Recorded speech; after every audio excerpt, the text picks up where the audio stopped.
depois do Brasil ter sediado a COP30, as discussões sobre transição energética, inovação e sustentabilidade continuam no centro da agenda global. O evento consolidou o papel do país não apenas como palco das negociações climáticas, mas como uma potência capaz de liderar soluções de baixo carbono. Nesse contexto, o Conexões pelo Clima, videocast de 3 episódios do Metrópolis, em parceria com a Braskem, chega ao seu terceiro capítulo, aprofundando o diálogo sobre o papel da ciência, da indústria e das políticas públicas na construção de um futuro mais sustentável. Sejam muito bem-vindos e bem-vindas ao terceiro episódio do Conexões pelo Clima.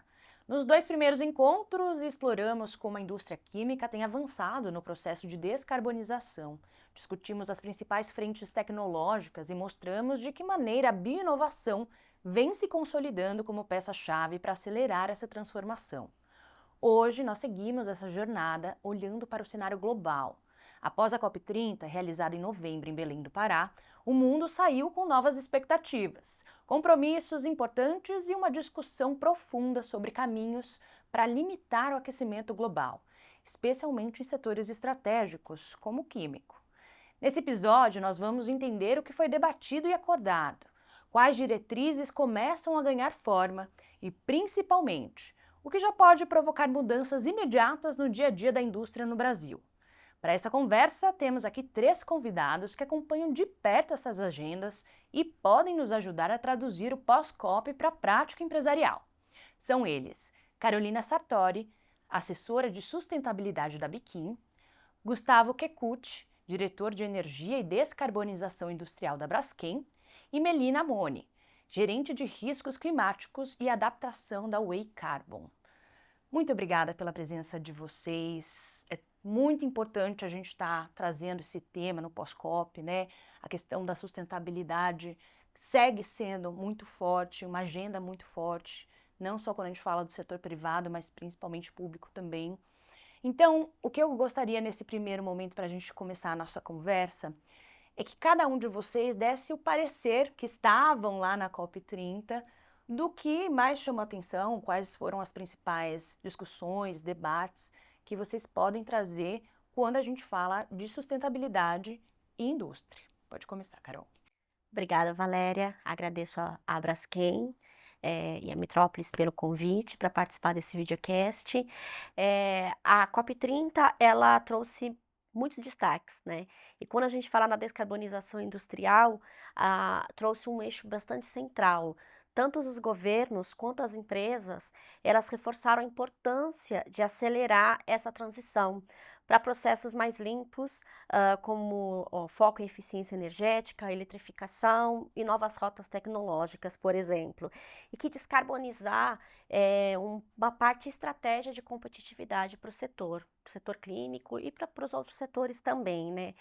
E a COP, ela consolidou a ideia de que a indústria só consegue avançar com marcos regulatórios claros, instrumentos econômicos adequados, como, por exemplo, o mercado regulado de carbono, que falou-se muito durante a COP, com a criação aí do órgão gestor para o Sistema Brasileiro para o Comércio de Emissões. Acho que o lançamento dessa criação do órgão gestor pelo governo vai trazer um pontapé muito significativo pós-COP para o mercado, para termos um mercado regulado de carbono, por exemplo.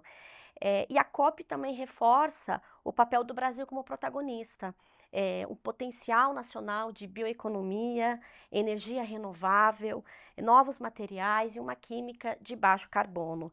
Então, ele abre espaço para oportunidades para descarbonização da indústria como geral, né? Não só a indústria química. Então, é uma indústria que o pós-COP ela vai se reinventar, vai se modernizar e vai se posicionar como parte essencial das soluções climáticas. Gustavo, por favor. Obrigado, Valéria, pelo convite. Um prazer estar aqui, satisfação estar aqui na Metrópolis conversando sobre esse tema tão relevante. Sim, eu acho que a COP realmente foi um sucesso. Foi uma experiência realmente incrível. Quem pôde estar lá e pôde compartilhar. Tínhamos ali na Blue Zone, como é chamada, a zona de negociação, quase 50 mil pessoas discutindo e externando.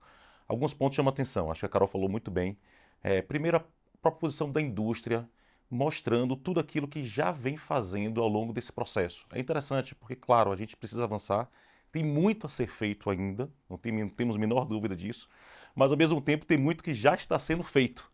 E junto lá, mostrar e apresentar de fato quais são os desafios que a gente tem para continuar evoluindo é crucial nesse processo.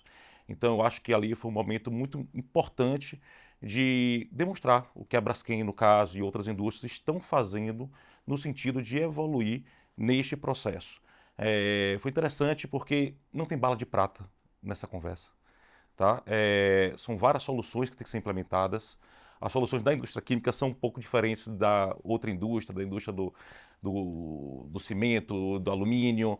E a gente precisa efetivamente saber como a gente vai montar esse plano estratégico. Então, ficou muito claro que os governos precisam apoiar, que a indústria já está avançando, que a gente precisa de muito apoio governamental, como o Carol falou, para que a gente continue efetivamente evoluindo nesse processo. Por favor, pode continuar. Obrigada, Valéria. Obrigada, Braskem, pelo convite. Metrópolis, é um prazer estar aqui discutindo e colocando um pouquinho do nosso posicionamento em relação a um tema que é tão relevante, né? Para mim foi a quinta COP que eu tive o prazer de participar, né? Então, assim, acompanhar o avanço, que ainda que a gente pense que é um pouco lento, né? O tempo da diplomacia, de fato, ele é mais devagar do que o tempo da urgência climática. Mas eu vejo que a cada COP a gente tem alguns pontos que são positivos quando a gente pensa nessa agenda como um todo, tá? Então, assim, para mim o de grande destaque, pensando no setor da indústria, né, e pensando em toda a cadeia que está envolvida, que é importante a gente falar da cadeia também, né, foi essa grande participação do setor privado, trazendo, compartilhando boas práticas, né, trazendo inovações, se unindo em associações, tendo esse papel do governo também como um apoiador.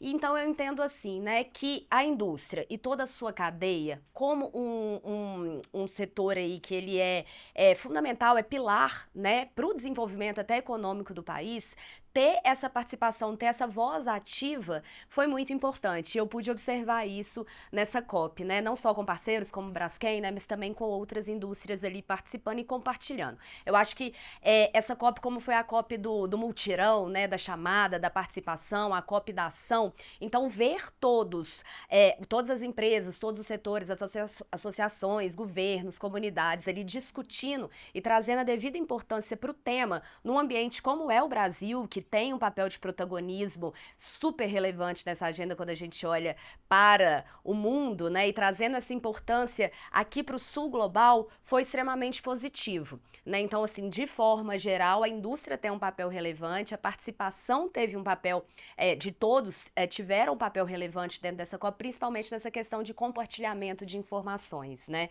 de trazer essa visão para um todo. A troca de figurinhas, né? Sim, porque não adianta só uma empresa fazer e a outra não seguir o mesmo caminho, né? Então, assim, precisam de unir esforços, né? Para que a gente possa, de fato, fazer com que a ação, ela, de fato, aconteça. Até porque é isso, né? Tudo isso envolve pesquisa, tecnologia, então, por que não remarmos todos na mesma direção, né? Bom, continuando então a nossa conversa, já que você acabou aqui de me trazer um pouquinho seu ponto de vista um pouco mais abrangente, queria ir um pouco mais para o seu recorte, menina. Você que fala aí da questão de riscos, adaptações climáticas, o que você poderia trazer com relação a esse assunto no que foi tratado lá na COP30? Não, perfeito.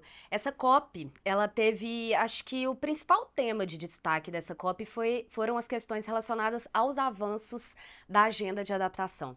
Há muito tempo se fala, ficam-se nas promessas, né? A agenda de mitigação sempre teve o papel de protagonismo quando as discussões climáticas elas são colocadas na mesa, né? Então, assim, acompanhando, como eu disse, a evolução das COPs, eu trabalho nessa agenda aí há muitos anos, a COP30, ela trouxe de fato o mesmo papel de equidade entre os esforços para mitigação, para adaptação também. tá? Então daí eu destaco 3 pontos que foram assim muito positivos para a agenda de riscos e de adaptação.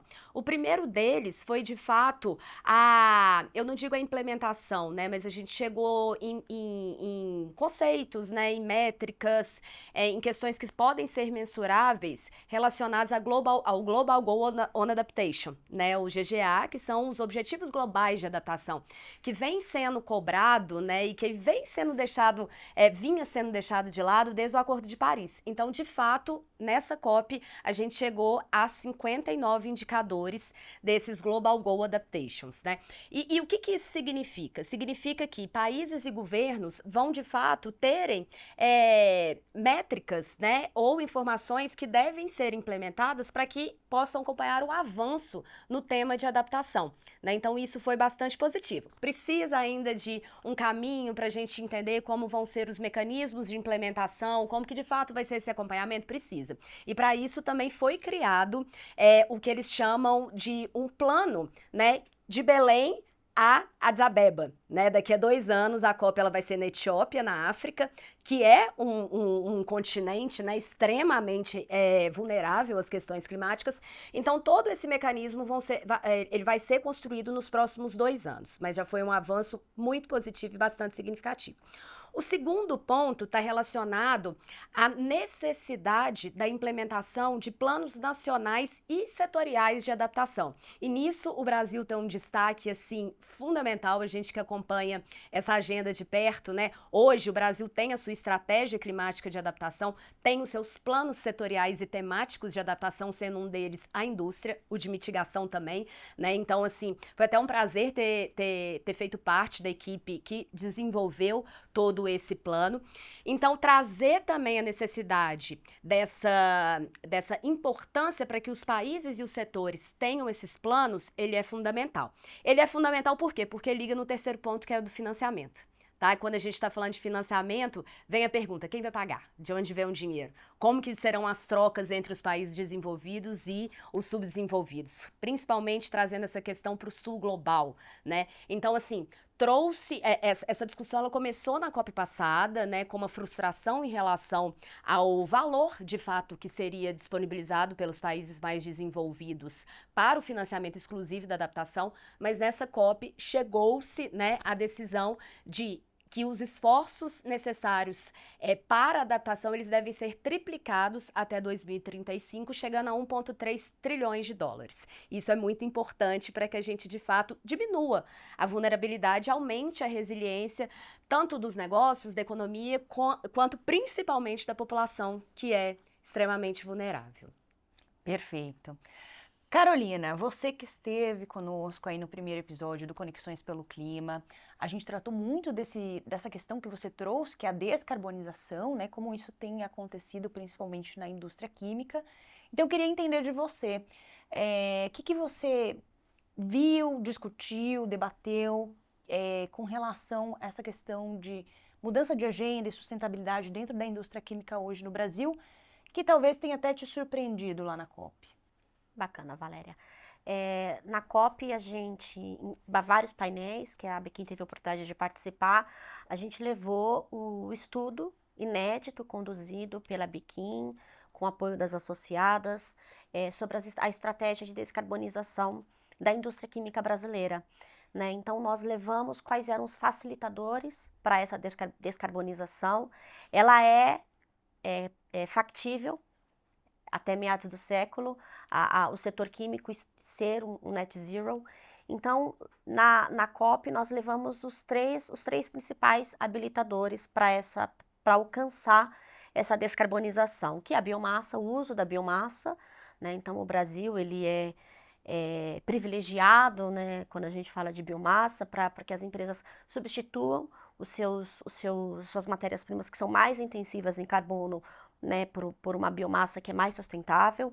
Outro facilitador importante para a indústria química é o uso da captura de carbono, o CCS, o CCUS, o BECS. Quando a gente fala das remoções líquidas, então as emissões que você não consegue mitigar, você que você não consegue neutralizar, você precisa mitigar. Então, o CCS, ele traz essa alternativa para a indústria química. E é importante falar também que o Brasil também é privilegiado pela a sua geologia, para a gente adotar essa tecnologia.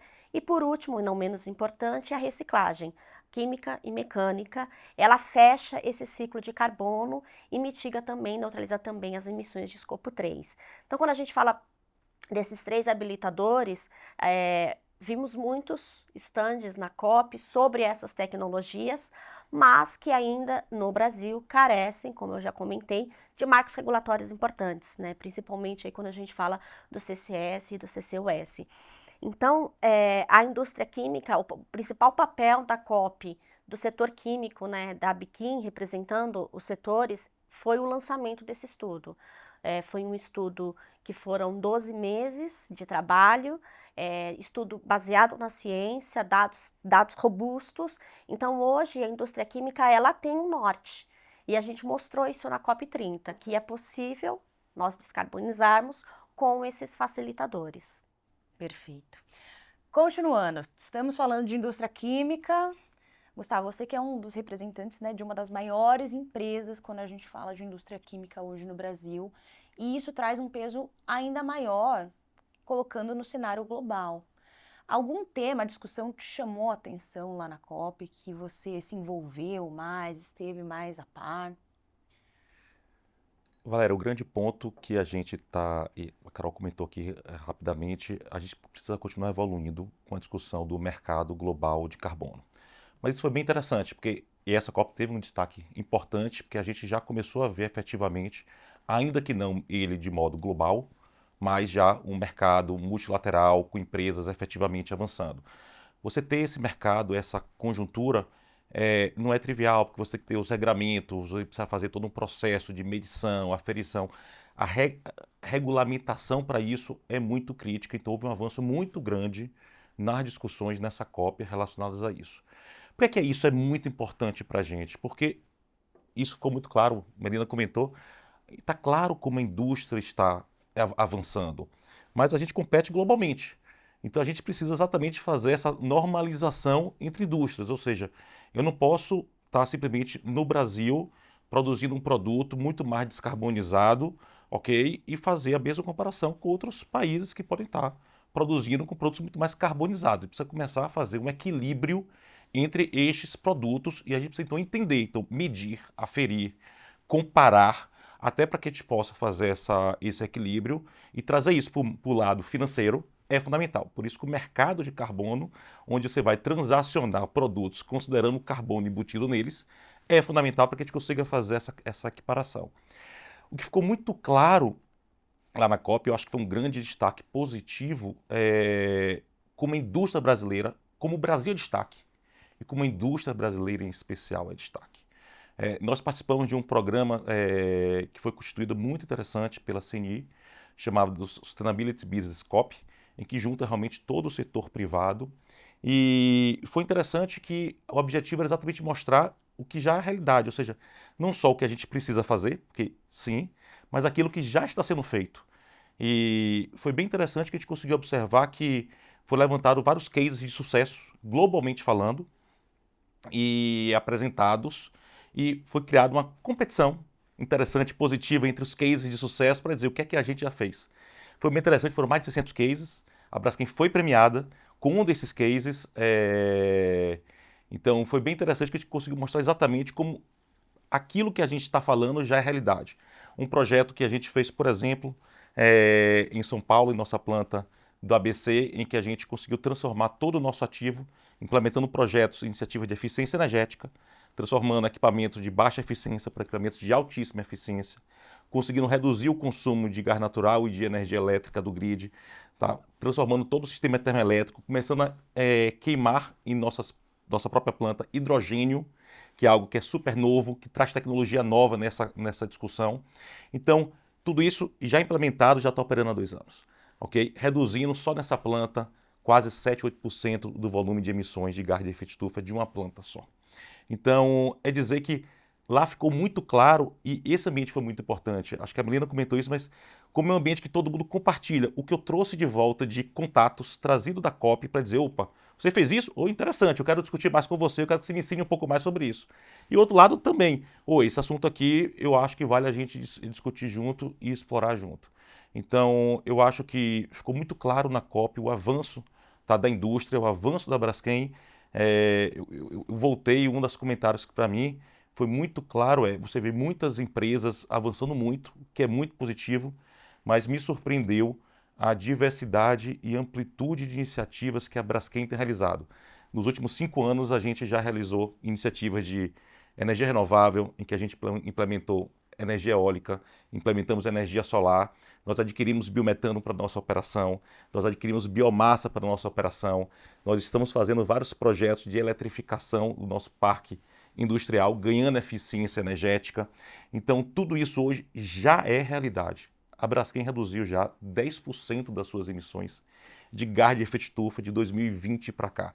Então, chegar na COP e mostrar que, sim, a gente precisa evoluir, tá? Nós queremos chegar à neutralidade de carbono em 2050, mas isso já é realidade, ok? Isso é muito bonito porque isso não é muito claro. Todo mundo acha que não, é só o sonho. Não.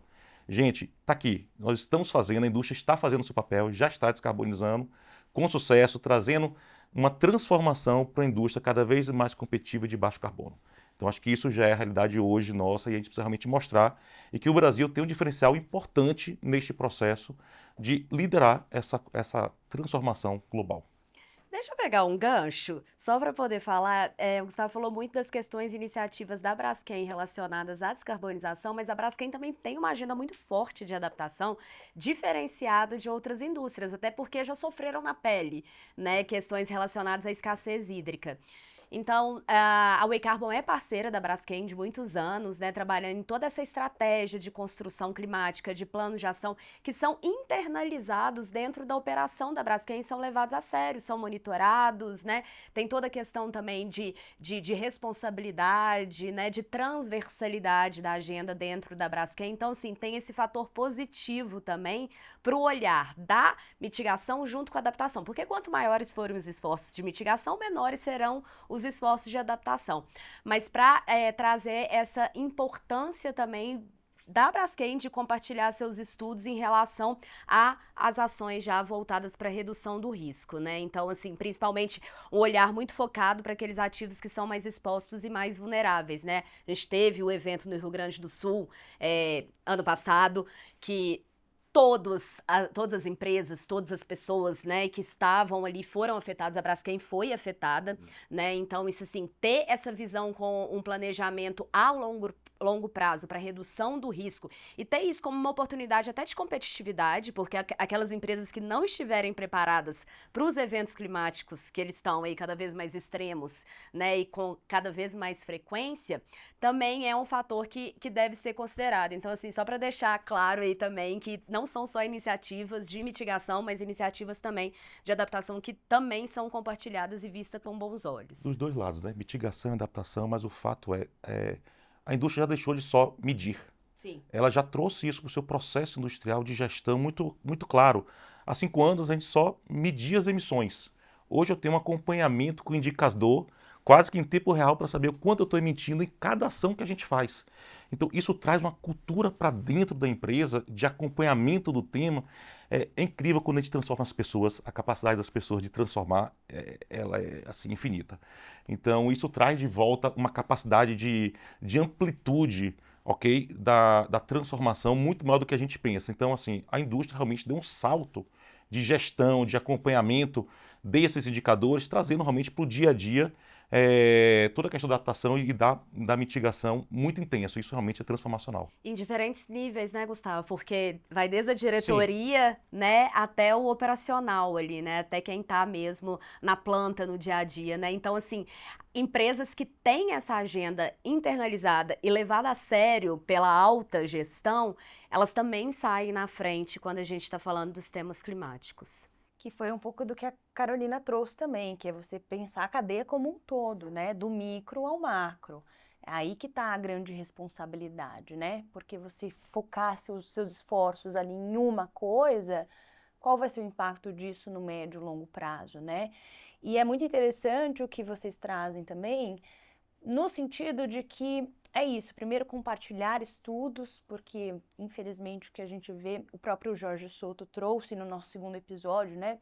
Vários dados, números, né, referentes a essa questão de pesquisas de vocês, levantamentos de vocês, mostrar que a indústria química brasileira está agindo, está tendo resultados, é possível, e de que, ok, em 2050, descarbonização total, mas estamos no nosso passo, estamos no processo, e o processo, ele tem que acontecer, né? Não adianta a gente piscar e ponto, tá tudo pronto. Então vamos lá, Melina, aproveitando então, queria saber, na sua visão, o saldo é positivo do que foi tirado lá da COP30, o que a gente já pode ter ali de perspectiva num curto prazo, nesse momento? Não, perfeito.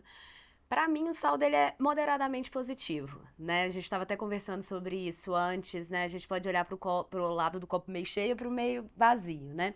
Quando a gente olha para as oportunidades, né? Para tudo isso que a gente discutiu aqui, para o que a gente está apresentando, né? De fato, teve essa questão de destravar assuntos que já estavam travados há muito tempo, e principalmente voltado para as questões de adaptação, né? Então, essa oportunidade aí, de fato, né? Das empresas, dos governos, né?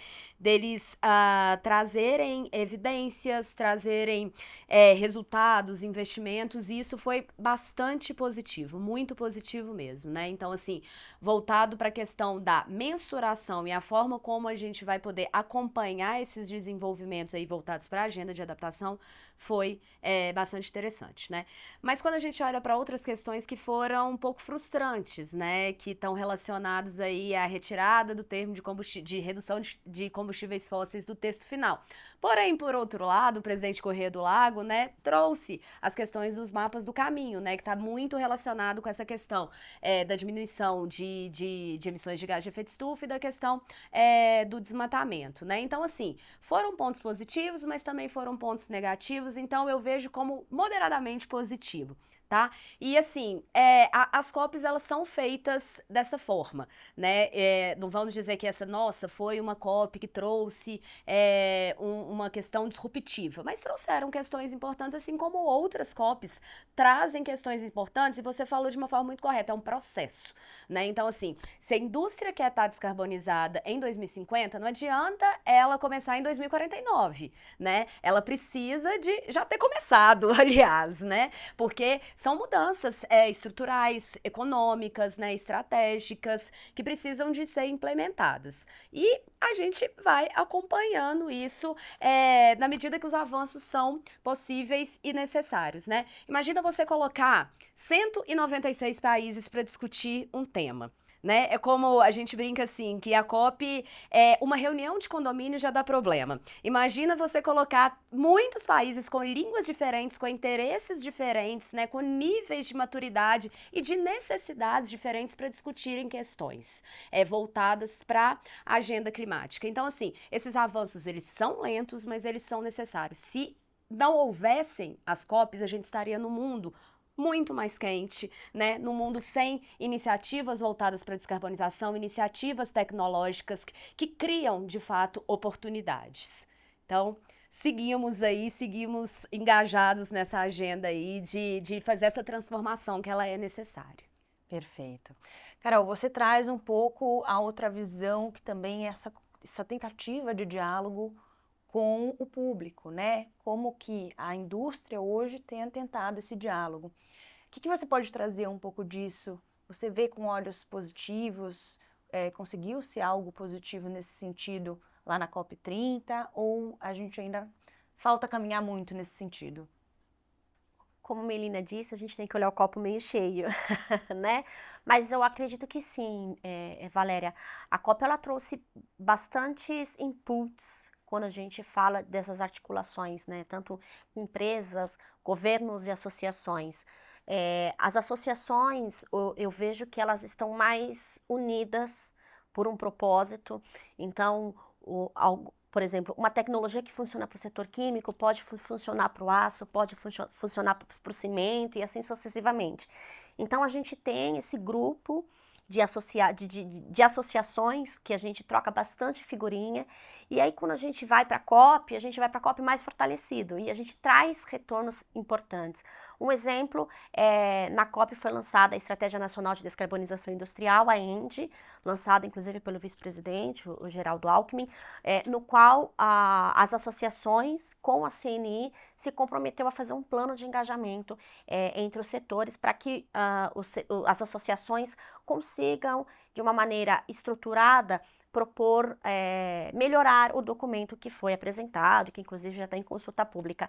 Mas quando a gente fala da ENDE associada aos planos setoriais, né, ao Plano Clima, que tem um caderno da indústria, a taxonomia também, que foi lançada um pouco antes da COP, são subsídios que vai trazer para um pós-COP, que vai trazer para as organizações, né, para as empresas, mais engajamento, mais acesso às novas tecnologias e, é claro, mais articulação para conseguir fazer um processo de descarbonização mais conciso e aderente ao nosso Brasil. Perfeito. Gustavo, do que foi conversado lá na COP, você trouxe vários pontos importantes. Teve algo ali que vocês já miraram, falaram, por aqui podemos talvez tomar iniciativas diferentes em determinado ponto, momento, processo. Aconteceu isso, já está sendo visto? É um processo evolutivo, Valéria. Então, assim, a Carol comentou agora e acho que um dos grandes, eu vou dizer, né, legados que a COP vai deixar, a COP 30, por ter sido no Brasil, é que isso naturalmente movimentou o Brasil de uma maneira diferenciada. O que a gente teve, então, de lançamentos de novas políticas públicas voltadas para cada vez mais, né, concatenar com essa agenda, foi diferencial. A gente nunca teve tanta política pública lançada como aconteceu nos últimos 1 ano e meio. A lei do mercado de carbono, que a gente comentou aqui, é fundamental para poder discutir isso. A taxonomia, tá? A INDE, que é a discussão toda da descarbonização da indústria, vai ser fundamental agora os próximos passos nessa conversa. Nós tivemos uma lei do hidrogênio de baixo carbono, a lei do combustível do futuro. Então foram várias regulamentações que foram lançadas. Tudo isso vai movimentar daqui para frente essa discussão, ok, de como é que a gente vai se reposicionar.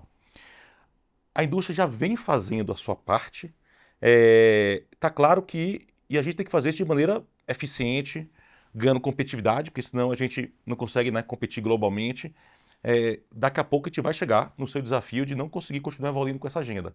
Então eu acho que o momento da COP ter sido no Brasil, com todas essas novas regulamentações, ou pelo menos é o que está agora, que vai ser o próximo passo, vai permitir que a gente continue evoluindo de maneira consistente nesse processo. Então sim, agora junto com, né, o poder público e o privado, junto, evoluir em tudo aquilo que já foi, eu vou dizer, lançado dessas regulamentações, para que a gente consiga acelerar essa discussão de maneira muito mais consistente e conseguir continuar implementando as iniciativas que a gente já começou. Eu acho que esse é o caminho fundamental nessa jornada que a gente está fazendo. Perfeito. Melina, a gente falou do copo meio cheio, falar agora um pouquinho do copo meio vazio. Quando a gente fala, como eles trouxeram, né, desse diálogo junto do poder público, ao seu ver, o que pode ser feito a partir de agora para que efetivamente nós vejamos resultados, vejamos uma potência cada vez maior brasileira? Não, perfeito. E aí eu vou subir isso para o copo meio cheio, né? Eu acho que assim, a COP, ela deixou esse legado aí de métricas, de diretrizes, né? De processos que devem ser implementados, e agora a gente precisa de transformar isso de fato em ação, em implementação. E daí a gente tem um papel que é fundamental da parceria público-privado. Sem o investimento, sem o interesse do setor privado, não há como a gente ter avanço em relação às políticas públicas, né, em ter avanço em relação à implementação de ações, seja para descarbonização ou seja para mitigação. Existe essa troca, né, existe essa dependência, existe esse interesse que são dos dois lados, né. O setor privado tem um papel que é extremamente importante, né, de investimento, de tecnologia, de inovação, de capacitação, né, e o setor público tem essa questão de regulação, de políticas públicas, né? E aí eu trago também um outro elemento de regulação que foi muito falado, né, na COP, que está relacionado à questão de transparência de dados, de informações, para que os investidores, eles tenham acesso também a o que uma empresa está exposta a um risco climático, ou qual iniciativa uma empresa ela está trabalhando para reduzir o seu risco climático e aproveitar a sua oportunidade de mitigação. E para isso a gente tem o IFRS, tá? Que é uma regulação que traz, é uma normativa, aliás, que traz para os mesmos níveis de importâncias contábeis a questão do risco climático. E nisso, todas as empresas de capital aberto do Brasil terão que relatar para a CVM quais são os seus riscos e quais são as suas oportunidades na agenda climática. Então, isso também traz e reforça a importância da cooperação, a importância do multilateralismo, né, de compartilhar, para que as empresas, de fato, elas tragam essas informações, elas possam ser comparadas entre si, para que ajude o governo, ajude o órgão regulador a ter essas informações e criar incentivos para redução de risco e, ao mesmo tempo, para trazer os investidores mais para perto, falando, nossa, Braskem está em conformidade com esses pontos, né? Então, assim, como que a gente pode ajudar também, assim, nesse sentido de fazer toda essa transformação que ela é necessária, tá? Então, assim, a gente tem o lado meio vazio do copo, porque tudo isso também é um processo, né? A gente precisa que essas agendas, elas sejam, de fato, internalizadas dentro das empresas, que elas ganhem a importância dentro dos governos, dentro das associações, mas eu sou muito otimista, eu acho que a gente tá num caminho muito bom, não existe uma bala de prata que vai resolver todos os problemas, né?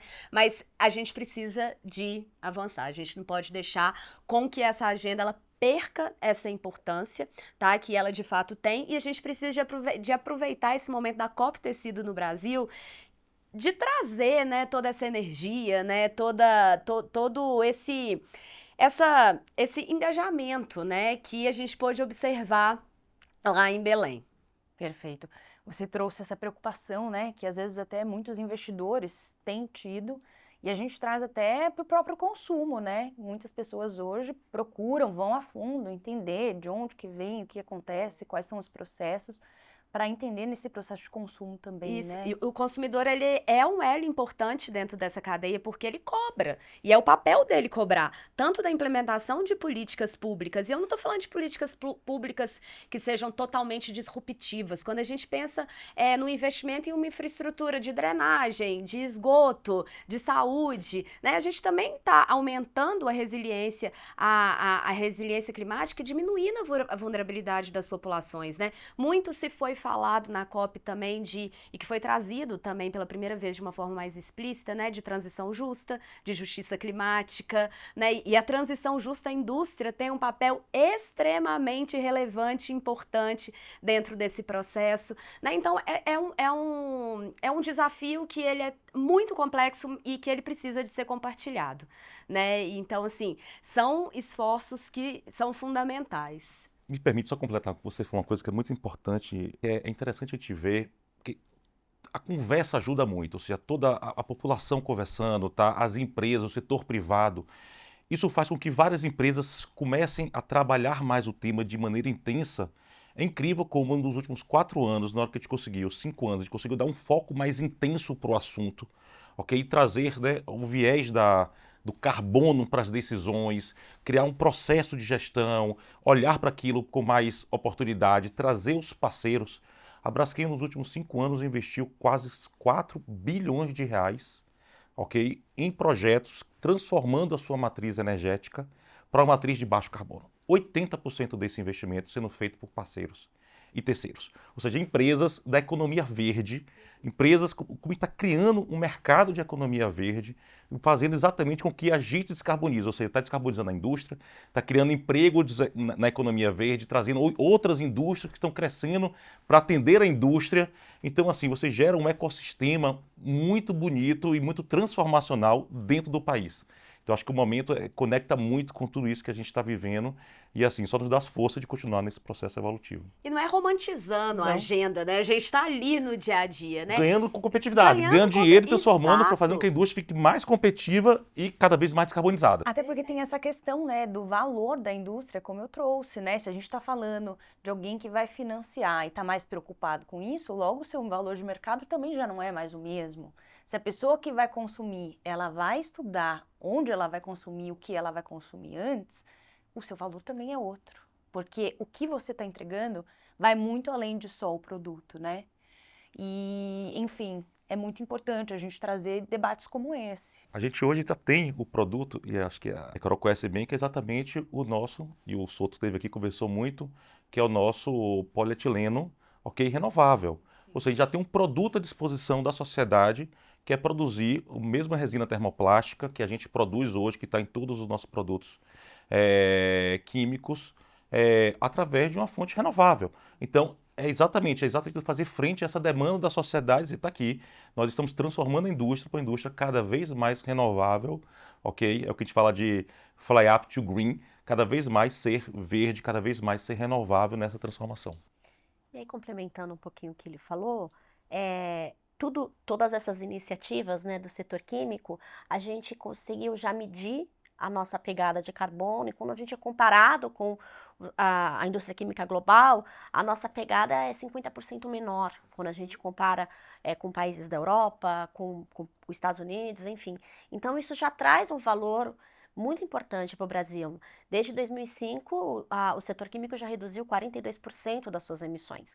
Então, a gente já vem fazendo muito, já vem se trabalhando muito com eletrificação, com novos processos. Como o Gustavo falou, o polietileno renovável, de fonte renovável, ele vai fazer parte de uma certificação importantíssima do Ministério da Indústria, que é o Selo Verde. Selo Verde Brasil, o polietileno renovável, ele foi um dos produtos que foi escolhido, né, que a gente indicou para que o MDIC fizesse essa certificação. Então, a gente já começou as discussões, já fizemos a norma-mãe, né, a primeira norma, que já foi para consulta pública, ela vai ser lançada agora nos próximos meses, e a gente já está trabalhando na norma específica justamente para ter essa rastreabilidade que o consumidor busca, né? Porque você tem um produto que ele é certificado, rastreável e evita o famoso greenwashing. Então, quando você tem essa rastreabilidade, você tem a demanda e você evita o greenwashing. Então, é bem importante quando a gente fala aí do polietileno verde. Carol, e aproveitando, visto outras iniciativas que já vêm sendo tomadas também pela indústria, o que você acredita que seria um norte nesse momento pós-COP30, de vamos focar talvez mais energia aqui, esforços aqui, porque isso talvez a gente consiga implementar mais rápido, aquilo num segundo momento? Uma outra política pública bastante importante, quando você fez essa pergunta, eu lembrei do Plano Nacional de Bioeconomia. Ele também já foi para consulta pública. O Plano Nacional de Bioeconomia, ele vai trazer metas e missões importantes. Uma delas é exclusivamente do setor químico, do uso de renováveis.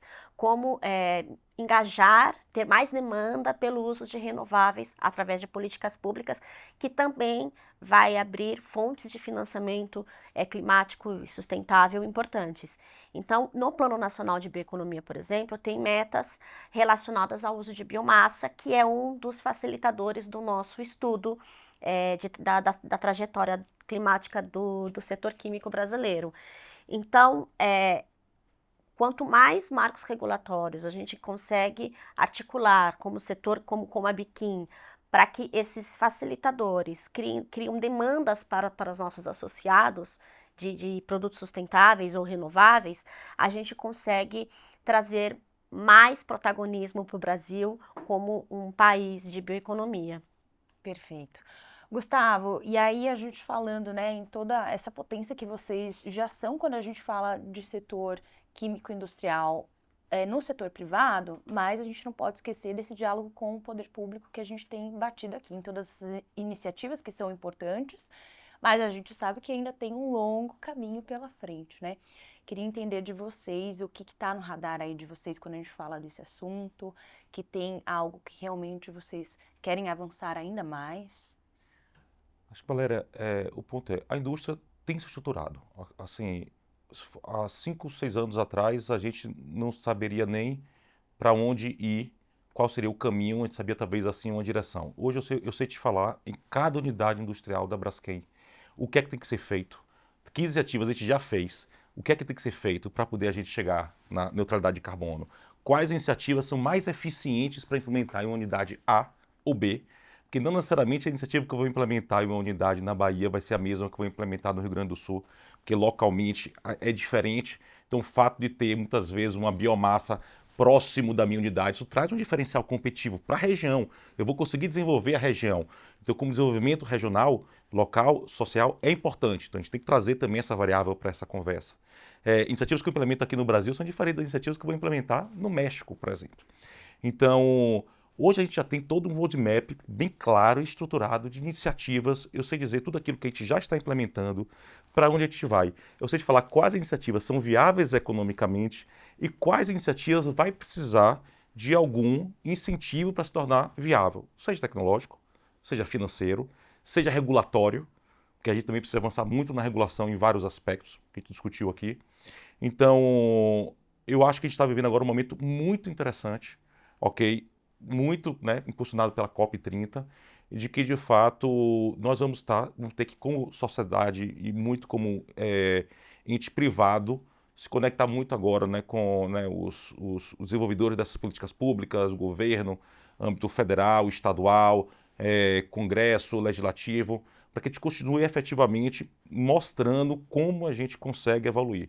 Vamos precisar de linhas de financiamento, ok? Muito claras.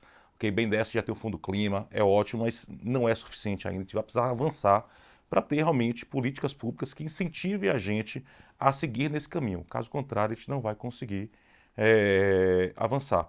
E olhar tudo isso também numa maneira de conseguir proteger a nossa indústria nessa competição global que a gente tem. Ok? Porque tem muito produto que vem importado de outras indústrias. Então, assim, tem que garantir que a nossa indústria continue aqui, tá? Ou seja, descarbonizando, garantindo a sobrevivência da indústria e com, claro, incentivos públicos adequados para a gente continuar nessa jornada.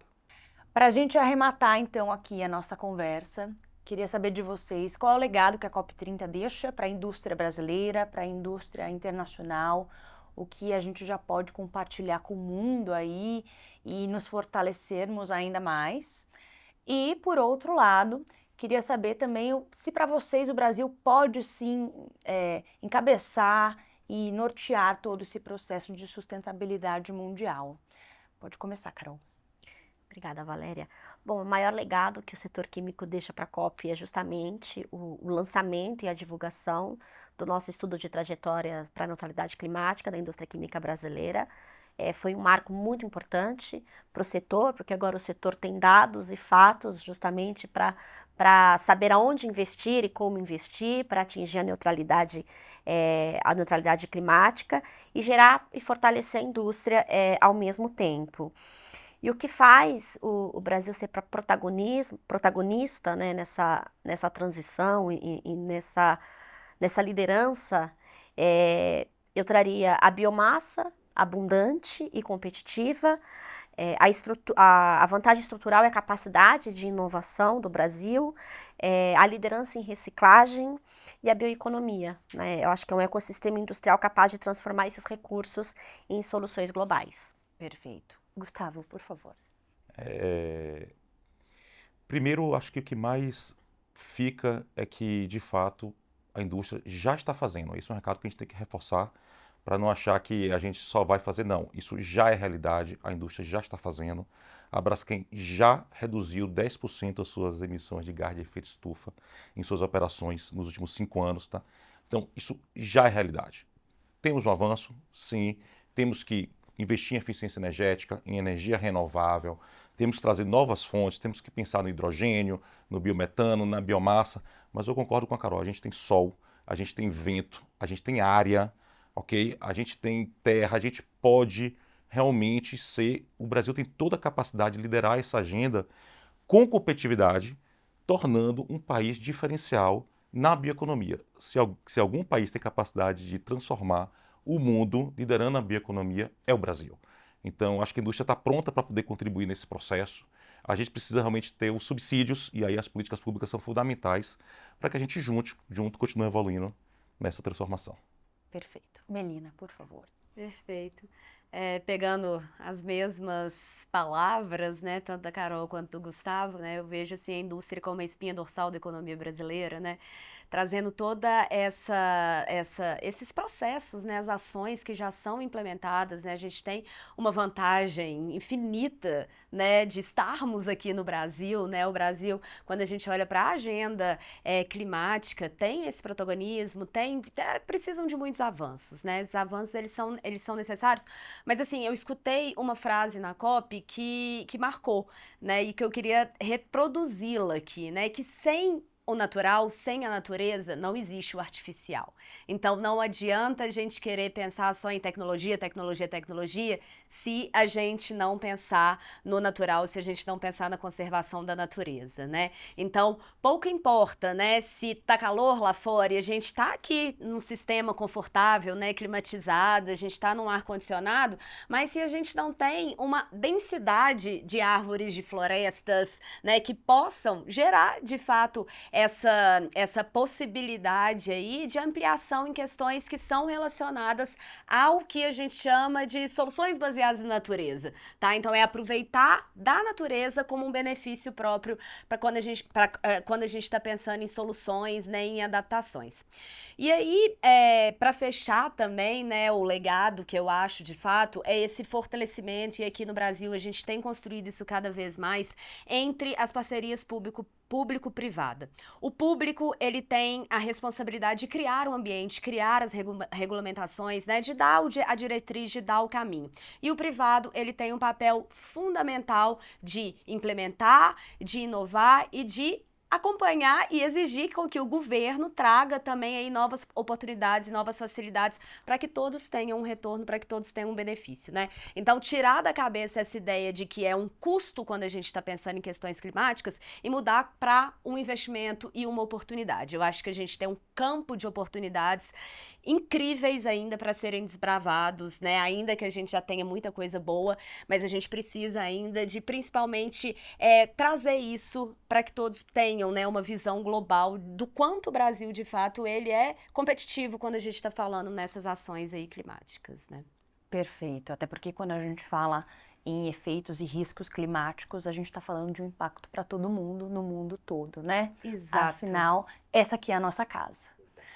Bom, é isso, gente. Muito obrigada, viu, pela participação de vocês, por esse diálogo super construtivo.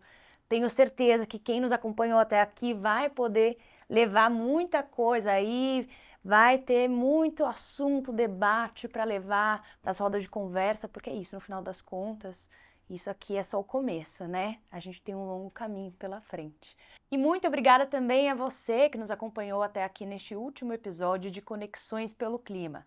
A COP30 deixou claro que o Brasil vive um momento decisivo. Agora entramos na fase em que o diálogo vira estratégia, e estratégia precisa virar política pública, especialmente quando falamos de inovação renovável e do papel que ela tem na redução das emissões. A nossa conversa aqui hoje deixou muito claro que fortalecer produtos de fonte vegetal, estimular sua adoção pelas empresas, garantir incentivos e investir em ciência não é mais uma possibilidade, é uma necessidade urgente. O futuro sustentável do Brasil passa pela inovação, pela pesquisa e por políticas consistentes. E estamos começando a ver esse futuro tomar forma. Que este episódio ajude a reforçar a importância de transformar essa agenda em ação. O clima não espera e nós também não. E se você ainda não viu, vale a pena também conferir os episódios 1 e 2 de Conexões pelo Clima, esse projeto do Metrópolis em parceria com a Braskem. Mais uma vez, muito obrigada e tchau, tchau!